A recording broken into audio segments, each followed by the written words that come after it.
Wait, where am I? A spotless light green train station. The last thing I knew, I was covering The Matrix Reloaded. Oh man, I must have decided to cover the third Matrix movie, which means I'm stuck in the opening. What's this movie called?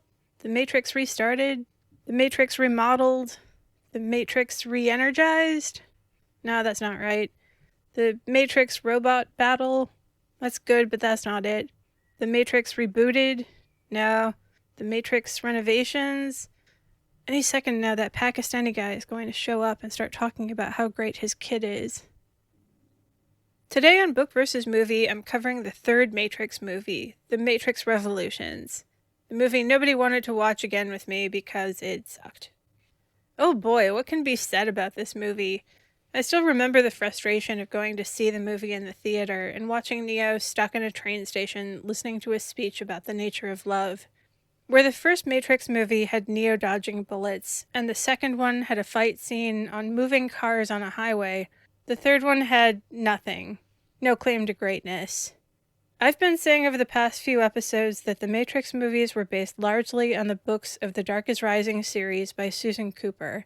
I linked the first Matrix movie to the book The Dark is Rising, the second Matrix movie to the fourth book in the series, The Grey King, and I think the third movie, The Matrix Revolutions, was based loosely on the fifth and final book of the series, Silver on the Tree. To say it's based on the book is almost an insult to the book, though, because the book has good writing, a good plot, and an ending that wrapped up the series, none of which were things the movie could do. With the previous two Matrix movies, the adaptation from the books was interesting and subtle. The movies translated elements from the books into a completely different genre, and even embellished the ideas. They were a fitting tribute to the books that I think they referenced. With the third movie, though, the tight work of the previous two is gone. I suspect the third movie was rushed, the script hacked out in some fraction of time the other two got. Ironically, I think the movie would have been a lot better if the Wachowskis had pilfered from this book as thoroughly as they had from the other two. If you're going to surreptitiously use a series of books as your inspiration, at least commit up to the end. Instead, the third Matrix movie used a few of the pieces from the book and then just kind of gave up. So let's talk about the book Silver on the Tree by Susan Cooper, published in 1977. This is the last book in the Dark is Rising series, the book where the dark rises for the final time, and the last chance for the light to prevent the complete domination by the dark. Spoilers, I'll be going through the whole plot of the book now. This book brings together all the characters from the four previous books. Will Stanton joins up with Bran, Merriman, and the three Drew siblings in Wales. I talked about Bran with The Matrix Reloaded, but up until now, the Matrix movies skipped the story of the Drew children, who were the focus of both books 1 and 3 in the series. The Matrix was based instead, I think, on the journey of Will Stanton, and the story of the Drews was left out.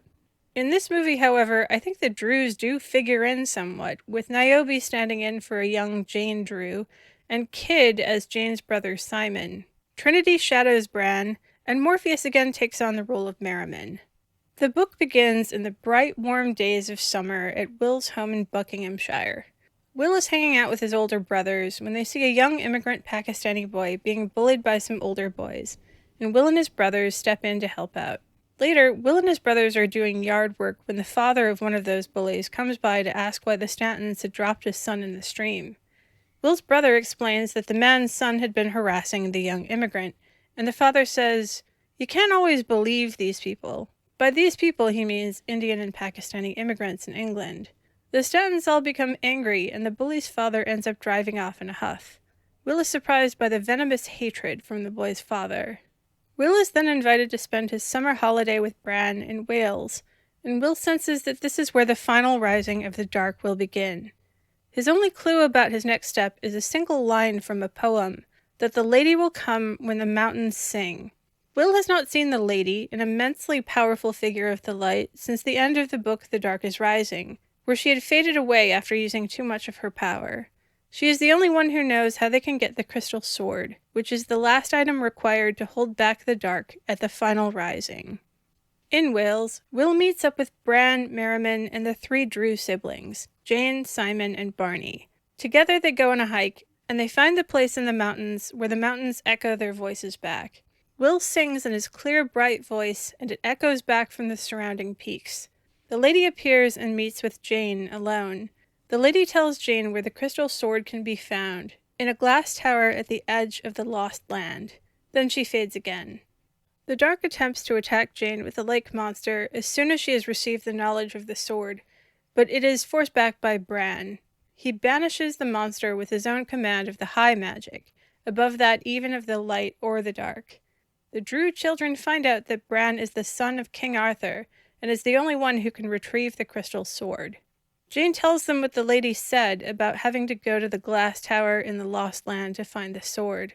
They don't know what the Lost Land is, but they all sit and have lunch on some rocks overlooking a valley and estuary on the coast of Wales.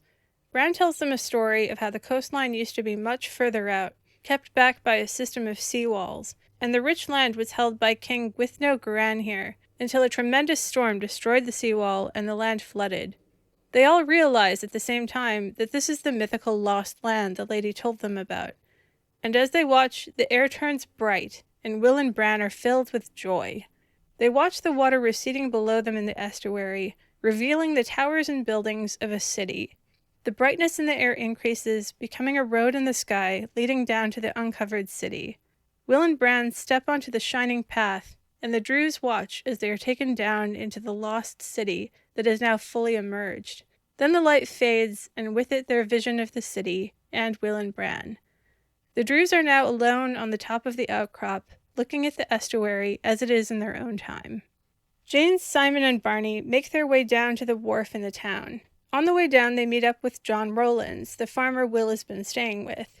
As they stand on the wharf, John Rowlands begins to talk about the old shipyards that had been there on the coast when his father and grandfather had been sailors.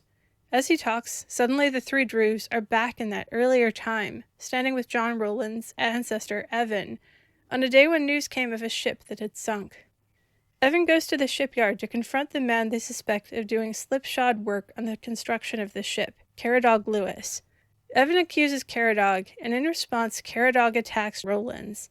Simon tries to help, but gets pushed into the sea, where the currents grab him and he nearly drowns, only to be saved at the last second by Merriman pulling him back up. Merriman then confronts Caradog Lewis, telling him that he is a follower of the Dark, and must leave, back to his land near Cader Idris. Caradog leaves, and then Jane, Simon, and Barney find themselves back in the present, back on the wharf.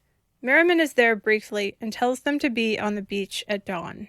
Meanwhile, Will and Bran are in the Lost City, where they meet Gwion, who is their guide in the city. The city is a place full of light, filled with beautiful buildings, fountains, and parks, and happy people. Gwion takes them to the Rose Garden, where Will encounters the Dark Rider, who Will hasn't seen since the end of The Dark is Rising. The Dark Rider is joined now by a silent, hooded, white rider. The Dark Rider vows to keep the crystal sword out of their hands, though in this city neither the Dark nor the Light can use their powers. The Dark Rider leaves, and Will and Bran are taken to the empty palace. They go through the doors and find themselves in a mirrored maze. Will and Bran solve the maze and exit to the inner chamber of the empty palace, where Gwion meets them again. He tells them they must now make their way to the glass tower at the edge of the sea, past the fields and forest outside the city. They're given 2 horses and sent on their way. Will and Bran make their way to the glass tower through a forest where they are attacked by a skeletal horse and are saved by the protection of a hawthorn tree. Then they're at the door of the glass tower, which is protected by a huge spinning wheel. Will stops the wheel with a blast from his hunting horn, and they enter. There they meet the old king Gwithno Garanhir, the original smith who forged the sword, who has since fallen to despair. Even confronted by Bran, the Pendragon's son, for whom the sword was made, the king is unmoved. But Bran prevails and recites to the king the lines that will break his enchanted melancholy. The king rises then, free from his stupor, and retrieves the crystal sword, which he gives to Bran. The old king has only just done this when a tremendous storm breaks overhead, the storm that will drown the Lost Land forever. Will and Bran are saved in a boat by Gwion, who pulls them from a balcony on the tower. There's a crash of lightning, and then Will and Bran find themselves on the beach at dawn in the present day. Bran still has the crystal sword, Iris, and its sheath, which hides the sword from the sight of others. There on the beach, in the first light of dawn, Jane finds the 2 of them. She is followed by her two brothers, and Will tells them that everything is now in motion for the final rising of the dark. The five of them get pulled onto an old-fashioned steam train by Merriman, and find themselves in a strange train car full of odd people from different times in history. With them in the train car is John Rowlands and his wife Blodwyn. The train goes into a tunnel, and everything goes dark. A glow forms around the group of them, and Blodwyn cowers in fear. At that, Will, Bran, and Merriman confront her and accuse her of belonging to the dark. She abruptly changes, becoming suddenly cruel, to the horror of her unsuspecting husband. Blodwyn arrogantly tells them that she is there to guide them into the massed force of the dark. Merriman casts her out of the train, and she transforms into the White Rider, now unhooded, and rides out into the dark. The train car has since transformed into a boat, and they're now going down a river. But then the boat is stopped, and the lady appears on the prow, as the dark has issued a challenge. Their claim is that Bran should not be allowed to participate in the final rising, as he was not born of that time. Bran had been born far into the past, and Guinevere and Merriman had brought him forward in time to be raised in the present day, away from Arthur's jealous suspicions. The lady asks if John Rowlands will judge the dispute, and both the light and the dark approve of the choice. The dark offers John his wife Blodwyn back, free of the dark, if he judges that Bran does not belong in their time. John Rowlands says that in the end it is a matter of choice. He says he believes in free choice, and that Blodwyn must have chosen the dark of her own free will. Just so, Bran had chosen to help the light. John Rowlands judges that Bran belongs with the light, as he had chosen to help the light. His judgment rendered, Bran is left free to go to the final stand. Their boat stops at a hill, at the top of which is a huge old oak tree. This is the final setting for the last great confrontation of the light and the dark. As they walk up the hill, the dark attacks, stopping them all in their tracks, making them unable to move or even think. This assault is pushed back by the 6 riders, great heroes foretold to ride at the last rising. The riders ride out of the sky on their gray horses, attacking the dark and driving it back. The 6 who were foretold, Will, Bran, Merriman, Simon, Barney, and Jane, form a circle at the base of the tree, each holding one of the signs gathered by Will in The Dark is Rising. Bran attempts to hold a sign while also reaching the sword iris to cut the bloom of mistletoe, which is now glowing silver on the tree. But he can't, and John Rowlands takes the 6th sign from him, leaving Bran free to cut the silver bloom. With this, the light finally wins the ultimate battle. Mistletoe in hand, mankind is now free to go on, free of interference from both the light and the dark. Bran is offered a chance to go with his father, King Arthur, but turns it down, wanting to go back home to his own time. He is told he will lose his immortality, but he chooses it anyhow.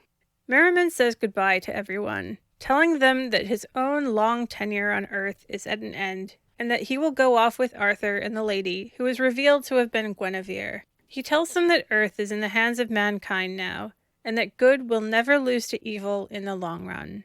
The book ends with Merriman walking away for the last time, and everyone except Will forgetting their own part in the great battle between the light and the dark. So ended an excellent book. It's the ending for an exceptional series of books, beautifully written throughout. They're labeled as children's books, but they hold their own as fantasy literature. There's nothing small or trite or overly sweet in these books. Anything that marks them is lesser. I read a lot of fantasy, and frankly these books are better than most of what I've read elsewhere. I am really glad I had a chance to go through Susan Cooper's books in detail. There's a reason that so many other writers and movie makers were inspired by these books. In my episode for The Dark is Rising, I said that these books gave clear inspiration for Harry Potter, The Wheel of Time, and maybe even something in Star Wars. Other creators read these books and saw in them the fundamental material of creation, as did the Wachowskis. The Matrix Revolutions begins where the second movie left off, with Neo stuck in a coma. His mind is trapped on a sub-level of the Matrix, in an empty subway station called Mobile Avenue. He meets a family of programs who are smuggling their daughter into the Matrix from the machine world. The father says that he loves his daughter, even though he is a program. He also tells Neo that the train is run by the train man, who is controlled by the Merovingian. When Neo attempts to board the train man physically throws him out.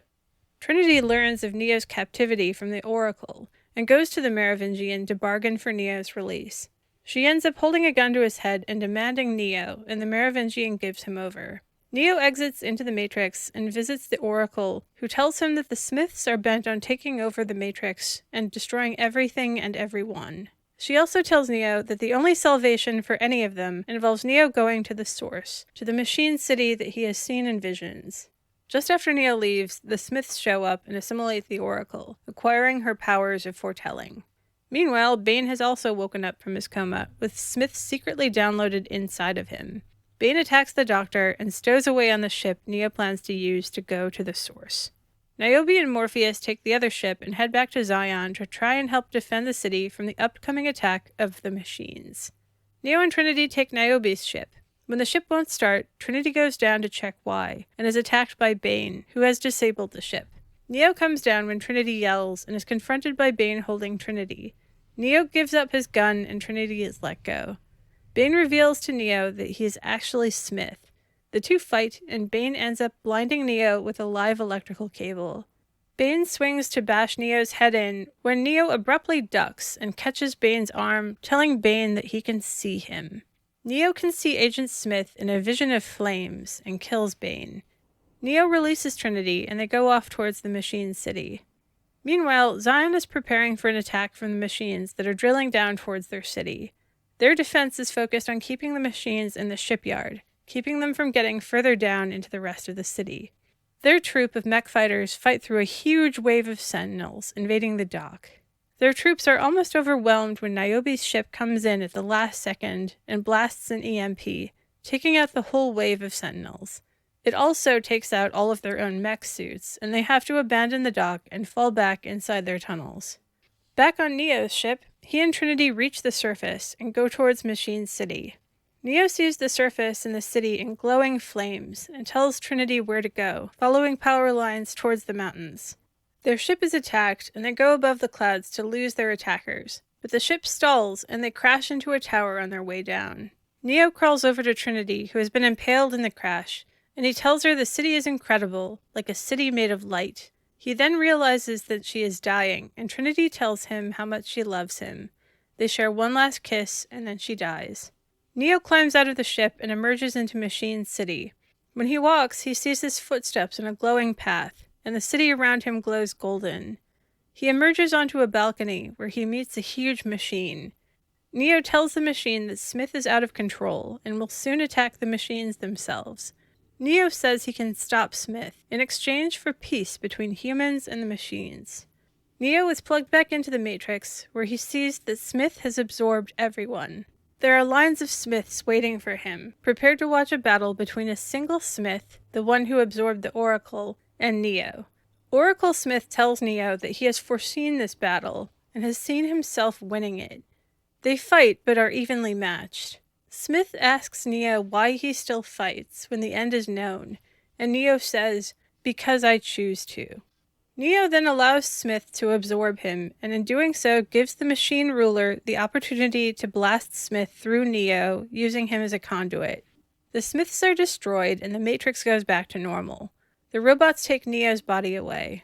Zion celebrates the end of the war, and the Architect meets with the Oracle, where they agree to allow humans to leave if they want to leave the Matrix. The little girl, Sati, creates a lovely sunrise in honor of Neo. And the movie ends. Not with a bang, but with a whimper. Seriously, what happened? This could have been the best trilogy since Star Wars, but it flubbed the ending. The movie has nothing to say, and even the fight scenes lack the beauty and originality of the first two. All the philosophical depth from the first two movies is completely missing. To see how the movie was adapted from the book, you just need to connect that the Machine City is standing in for the Lost City, and the battle at the dock in Zion represents the shipyard where Simon almost drowns. I think Sati is standing in for the little Pakistani boy that Will and his brothers save in the book. Sati is being smuggled into the Matrix as an illegal immigrant. In the book, the Pakistani boy represents hope for the future. Niobe gives Neo her ship based on something the Oracle had told her, that she would choose to help Neo in his moment of need. Here she is acting as Jane, who receives the information about the next stage of the quest alone from the lady. The battle for Zion is also completely centered on the docks, like Jane, Simon, and Barney confronting the Dark on a shipyard. In the book, Simon almost drowns before being saved at the last second by Merriman. In Zion, you have Morpheus showing up in Niobe's ship to blast an EMP right before Kid can be killed by the machines. Here, Kid is in the place of Simon and Morpheus is Merriman. Bane is stepping into the role of Maggie Rowlands, the hidden traitor in their midst who tries to stop them from completing their quest. Maggie looks like a friend, but deep down is in league with the enemy, just as Bane looks like their crewmate but is harboring Smith. Neo and Trinity then go alone to Machine City. When they reach the Machine City, Neo describes it as glowing, as if it was made of light. Neo walks on a glowing path, like the path of light described that takes Will and Bran to the Lost City in the book. Neo then acquires the ability to destroy Smith from the King of Machine City. I think this is parallel to Bran getting the crystal sword from the King in the Tower. Thanks to the Machine King, Neo has a chance at destroying Smith before he takes over completely. And in the final fight, when Smith asks why Neo fights, Neo says it's because he chooses to. This echoes the last-ditch effort the Dark made when they try to single out Bran, where John Rowlands rules in Bran's favor. The reason John gave was that Bran should be allowed to continue because Bran chose to. This line in the book actually makes more sense than it did in the movie because Neo has lots of reasons to fight. He went in to save Zion and knew that the Machine King was likely going to blast him to smithereens anyhow. It wasn't much of a choice, unlike with Bran. In the movie, the line feels unearned and out of place. It's supposed to be a battle between predestination and free will, but it's clunky as all heck. And the sunrise that ends the movie is a nod to the sunrise in the book. The chapter where Will and Bran show up on the beach with the sword is actually titled Sunrise, because they show up just as dawn is breaking. Like Sati, the sunrise represents hope. So for book versus movie, sorry, but it's not even close. The book wins. I can see how the book was used for the skeleton of the plot, but unlike in the first two movies, the connections were superficial. The first two Matrix movies really dug into the meaning of the books and used the material well. This third movie was the only one of the three that didn't, and I think that's part of why the movie wasn't very good. Without the book firmly underpinning the script, it was missing the sense of story and purpose that filled out the first two. If the Wachowskis had stuck to the book, that I think they used, the Lost City would have been a much bigger deal. Imagine for a second that Neo and Trinity were sent by the Oracle to the Lost City to retrieve code that could defeat Smith.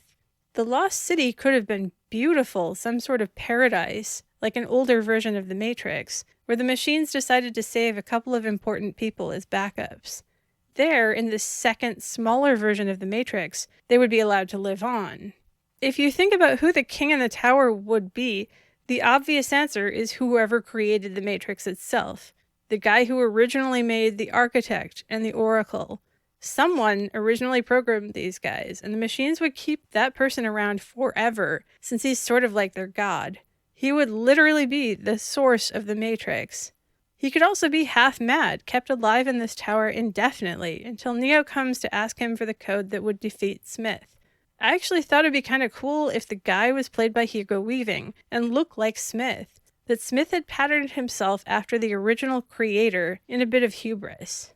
Neo and Trinity would have to convince him to help, and if it followed the book, it would be Trinity who finally does. The guy would want the Matrix to fail. He sees the whole thing as his fault, and he thinks the people in the Matrix aren't even really alive. He could also long for death himself after having been kept alive for centuries. Trinity would have to slap him out of it. Then Neo's final gift could be to allow the Lost City to die, to permanently delete this guy, just as the Lost City was destroyed in the book. Thus armed, Neo and Trinity could then go back and finally confront Smith. The guy in the tower could have had one of those speeches that were so great, those long philosophical monologues the Matrix specialized in. The trilogy was missing a capstone moment, something where Neo realized that humans did this to themselves, or something along those lines. It's too bad the Wachowskis couldn't end the trilogy with more of a bang. The first two movies were absolutely amazing, leaving this third one as the standalone disappointment. Still, I love the Matrix movies, and it has been a true pleasure to be able to go through them and show where I think they came from. Side notes. I didn't think the Wachowskis would leave any concrete references to the Dark is Rising books in their movies, but in this last movie, I think they decided to tip their hand. In Club Hell, the Merovingian stands on a balcony decorated in a pattern of circles quartered with a cross. This is the sign from The Dark is Rising, the quartered circle. We'll have to find 6 of these signs in the book The Dark is Rising. Next to the Merovingian, it looks vaguely satanic, but this was a call-out to the sign from the book. And then the sign of the circle quartered with a cross shows up again at the end of the movie when Neo dies. That same sign radiates out from him in a huge, obvious circle. The signs were big, and so clear I was actually really surprised to see them. The Dark is Rising is not the only literary reference in this movie. There's more. If the opening scenes with Neo in the train station and Trinity going to Club Hell seem familiar, it's because this setup is a take on the story of Orpheus and Eurydice. In the Greek myth, Eurydice dies on her wedding day, and Orpheus is so distraught that he goes to the underworld. There he pleads to the king of the underworld and his wife Persephone to release Eurydice. His plea is very moving, and the king agrees on the condition that Orpheus does not look back to see if she is following. He gets all the way to the end, but can't help himself from glancing back to see if she's there, and in doing so he loses her permanently. In the movie, Trinity goes to Club Hell, meets the Merovingian and Persephone, and demands Neo's return. She puts a gun to the Merovingian's head, and he agrees to let him out. So it's kind of like Orpheus if he'd just gone down there, threatened death, and still gotten Eurydice anyhow. Neo's train station and the train master are meant to evoke the banks of the river Styx and the ferryman Charon, who ferries people to the afterlife.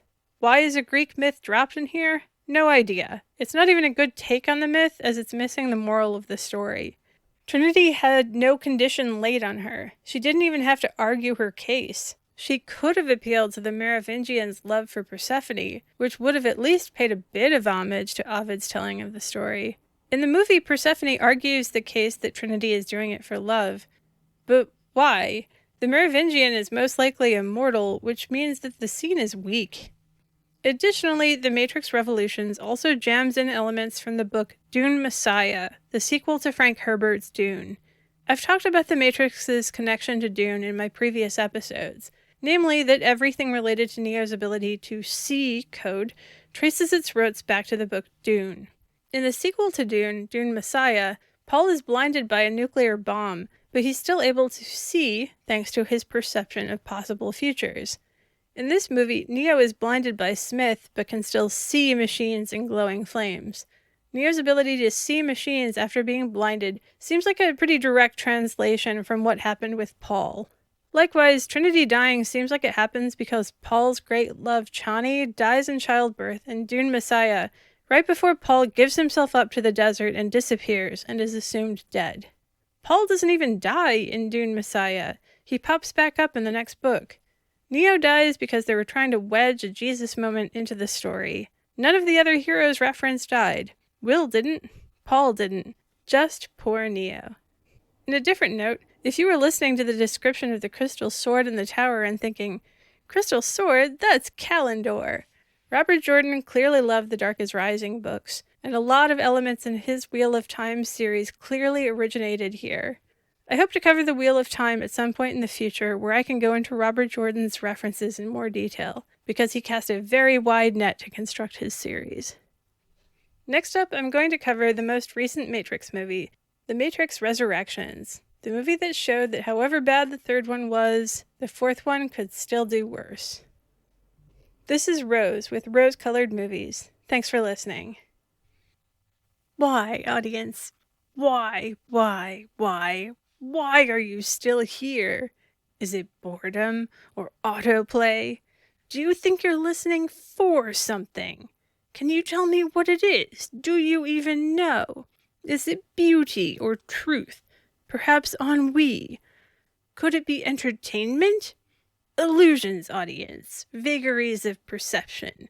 Temporary constructs of a feeble writer trying desperately to justify the existence of her episode, which is without meaning or purpose. You must be able to see it by now. It's pointless to keep listening. Why, audience, why? Why do you keep going? Why?